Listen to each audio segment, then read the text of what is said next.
Good Morning Business. Le débat.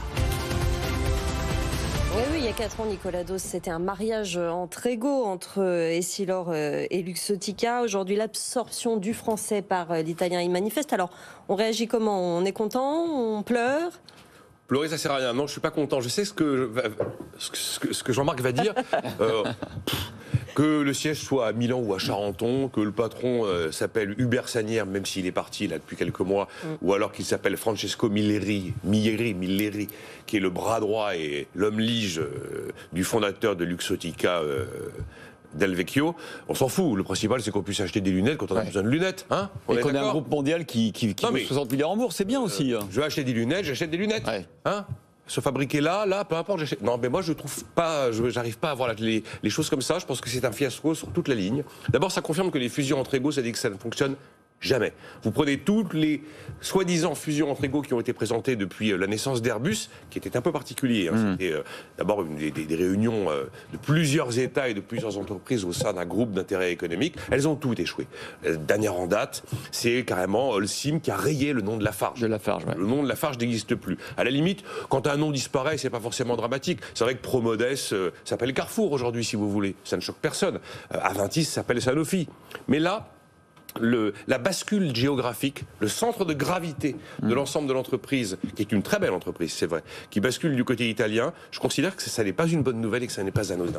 Car l'implantation d'un siège social d'une entreprise, c'est quelque chose d'important.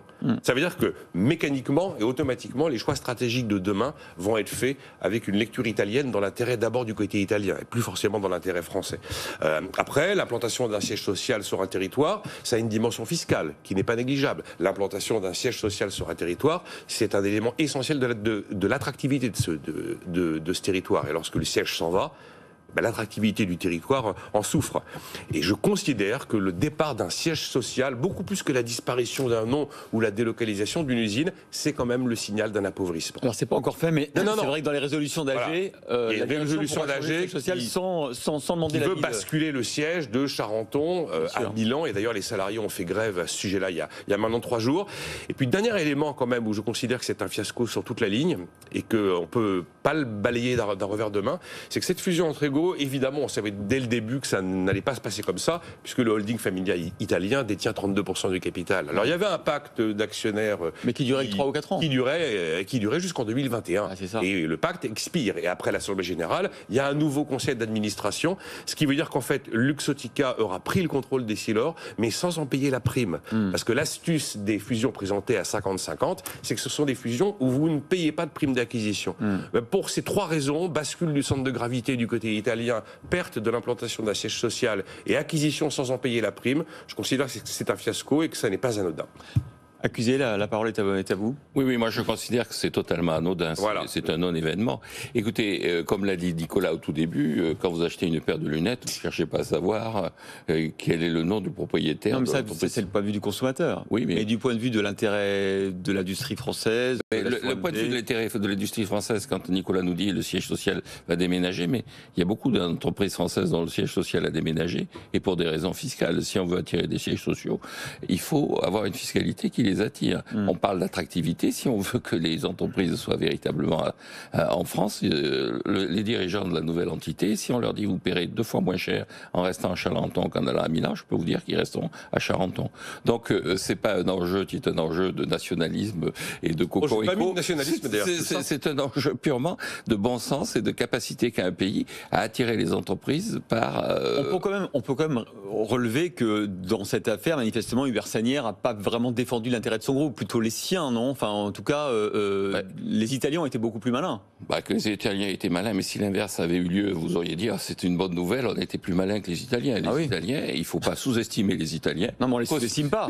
Considérer que c'est une catastrophe que nos lunettes soient fabriquées par des Italiens, c'est une vision quand même Non, mais Nicolas dit pas ça. Nicolas dit ce n'est pas neutre. Ça n'est pas neutre. Ce n'est pas anodin et je ne Mais considère c'est pas que ce totalement soit... anodin. Écoutez, encore une fois, quelle est la nationalité d'une entreprise? On ne sait pas très bien quelle est la nationalité d'une entreprise. Si. Il y a tout un tas de travaux pour démontrer quelle est la nationalité de Renault à l'heure actuelle. Le siège social est à Amsterdam. Quelle est la nationalité de Nissan à l'heure actuelle? Quelle est la nationalité de tout un tas Vous d'entreprises? l'avez vu, alors pour le coup, là, vous prenez le contre-exemple. Vous avez vu que dans l'affaire Renault-Nissan, la nationalité des dirigeants et l'emplacement du centre de décision a joué un rôle immense. Ah mais ça joue un rôle immense parce qu'il y a des gens qui raisonnent comme Nicolas, mais dans la vie quotidienne des gens qui roulent en Nissan et dans la vie quotidienne des ouvriers japonais, quel est le problème que pose le fait que ce soit Renault qui soit le principal actionnaire de Nissan? Je ne parle pas de la nationalité, je parle de l'implantation du siège. Mais l'implantation du siège social, encore une fois, alors là, elle est typiquement liée à la nature de la fiscalité qui porte sur le siège social.